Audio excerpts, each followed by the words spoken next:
안녕하세요. 이경섭 신학 칼럼입니다. 오늘 함께 나눌 주제는 신뢰할 수 없는 죄인의 인격입니다. 사람들은 인격에 지나친 가치를 부여하는 경향들이 있습니다.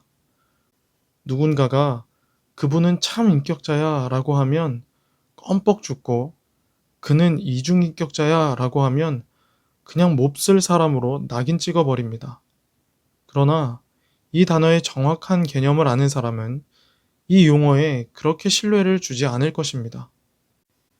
인격이라는 영어의 personality는 라틴어 페르소나에서 나온 말이며 그 뜻은 배우가 무대에서 쓰는 가면 혹은 연기자가 작품에서 자기가 맡은 배역을 의미합니다. 이렇듯 인격이란 흔히 상상하듯 살아오며 선악간에 자연스럽게 형성된 품성이라기보다는 연기자의 배역처럼 필요에 의해 의도적으로 채용된 것이라는 뉘앙스를 풍기는 것입니다. 이 인격의 가면 개념은 만물보다 거짓되고 심히 부패한 인간 죄성에 대한 인식에 의해 채용됐을 것이라고 추정됩니다. 부패한 인간의 마음이 그대로 노출된다면 인간관계가 형성될 수 없기 때문이겠죠. 흔히 인간의 이중성을 말할 때 지킬 박사와 하이든의 예를 곧잘 드는데요. 작가는 그것을 통해 어떤 특정인의 병적 현상을 그리려고 한 것이 아니라 모든 인간 안에 내재된 인간의 이중성을 말하려고 했던 것 같습니다. 선을 행하기 원하는 나에게 악이 함께 있는 것이로다 라는 성경 말씀과도 맥을 같이 합니다. 이렇게 볼 때 가면은 꼭 부정적인 것만이 아닌 인간 생존을 위해 채용된 방편이라 할 수 있습니다. 가면을 쓰지 않으면 일할 수 없는 백화점이나 대형마트의 감정 노동자들이 대표적인 직업군이 아닌가 합니다. 현대인의 필수 요목인 포커페이스도 일종의 가면 개념입니다. 나아가 다중인격 증후군이라는 것도 꼭 특별한 병리 현상으로만 치부할 것이 아닌 듯합니다. 의식, 무의식적으로 몇 개씩의 가면들을 채용하고 있지 않은 사람이 있습니까? 스위스 정신과 의사 칼 융이 사람들은 사회에 적응하기 위해 1000개의 가면을 가지고 살아간다 라는 말에 의거하면 이 정도는 애교로 봐줄만 한 것이지요. 탁월한 연기자들에게 따라붙는 수식어가 팔색조입니다. 자신에게 부여된 다양한 배역들을 훌륭하게 소화해낸다는 뜻입니다. 적시적소에 맞게 가면을 잘 활용하는 처세술의 달인, 소위 경세가들 역시 팔색조가 아니겠습니까? 시의적절하게 구색을 맞춰 옷을 입는 굿 드레서 역시 적응력이 뛰어난 사람을 연상시킵니다. 사람들로부터 토마토처럼 겉과 속이 일치하는 사람이라는 호평을 듣는 사람은 정말 그가 겉과 속이 일치되어서라기보다는 가면을 시의 적절히 잘 활용하는 사람이라는 의미일 수 있습니다. 변덕스럽고 이중적이라는 평판을 받는 사람 역시 그가 특별히 나쁜 사람이라서라기보다는 가면을 능숙하게 활용하지 못했기 때문이라 할 수 있습니다.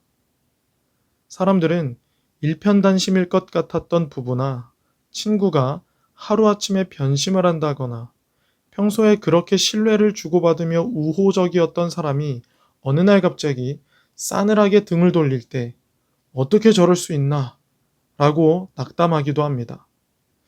근자에 목회자나 지명도 있는 기독인들, 특히 그동안 타인의 잘못에 대해 날선 비판을 했던 이들의 실족을 보며 지금까지 다 쇼였다는 말인가? 라고 하면서 입에 거품을 무는 사람들이 있습니다. 그들이 인간의 가면적 실상을 보다 심층적으로 들여다보았다면 아마 그것에 훨씬 내성 있게 반응했을 것이라는 생각이 듭니다. 정도의 차이는 있을지언정 인간의 가면성은 보편적입니다. 이방원의 하여가처럼 깔끔 떨지 말고 둥글둥글 살자는 말을 하려는 것이 아닙니다. 너나 할 것 없이 인간은 부패 덩어리이며 어느 순간 가면 속에 감추어진 실상이 나 여기 있어 라고 얼굴을 내밀지 모르니 너무 유별 떨거나 장담하지 말자는 뜻입니다. 이쯤 클로즈업 되어오는 이들이 있습니다. 한국교회 세속화를 이신칭의를 가르친 목사들 때문이라며 입에 침을 튀기던 이신행 칭의자들입니다.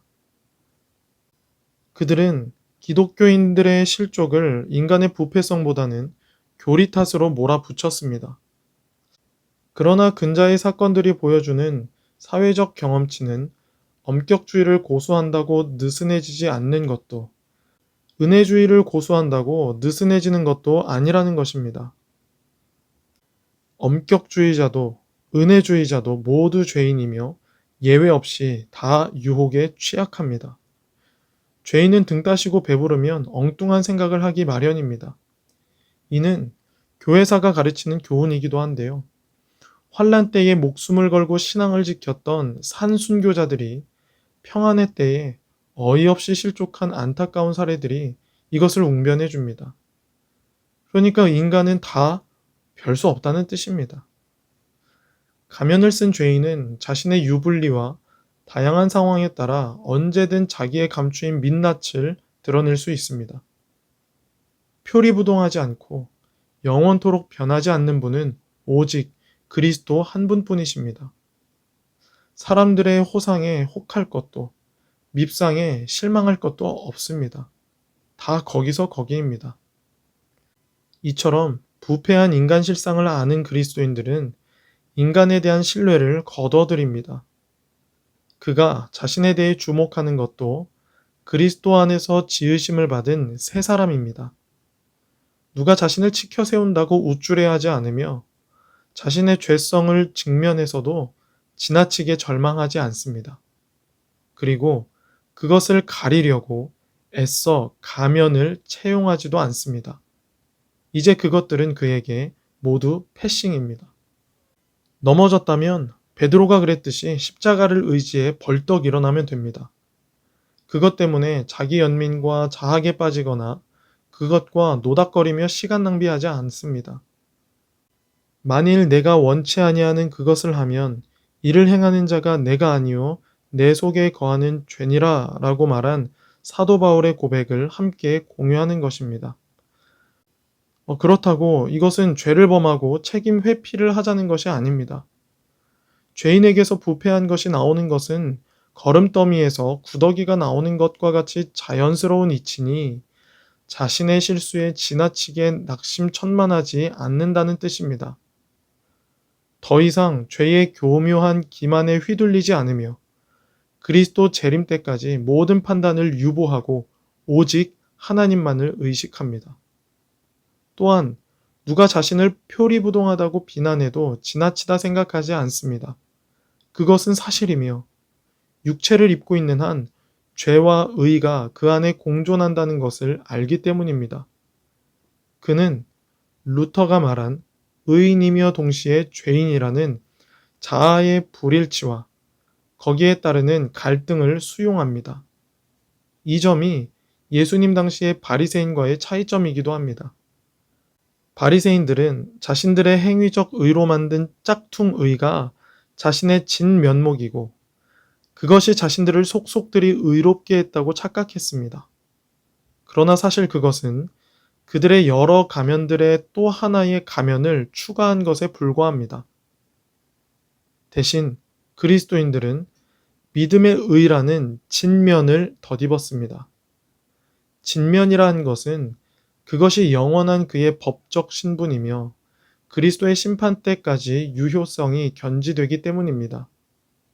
그리고 그 진면은 자신의 의로 만들어진 것이 아닌 그리스도로부터 전가받은 것이기에 그 진면 안에 여전히 자신의 부패성이 도사리고 있음도 압니다.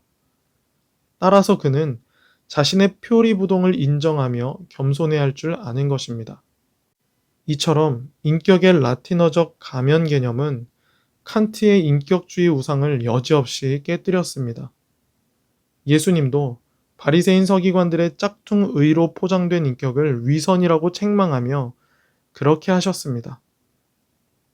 인격을 논할 때 믿음의 의를 제쳐놓고선 아무 의미가 없습니다. 만물보다 부패한 인간의 믿음의 의가 아닌 다른 어떤 것으로 포장해도 분뇨의 향수를 뿌리는 것에 불과하기 때문입니다. 넘어지셨습니까? 하나님 앞에서 자신이 죄됨을 솔직히 시인하십시오. 그러나 지나치게 죄의식, 자학, 자기 연민에 빠져 그것들과 노닥거리며 시간 낭비하지 마십시오. 또한 이전에 그랬던 것처럼 가면을 채용하려고도 하지 마십시오. 믿음의 의로 조각된 당신의 진면은 아직 벗겨지지 않았습니다. 아니, 영원히 벗겨지지 않습니다. 그러니 그리스도의 긍휼을 의지하고 십자가로 다시 일어서십시오. 그러면 됩니다. 오늘 칼럼 여기서 마치겠습니다. 감사합니다.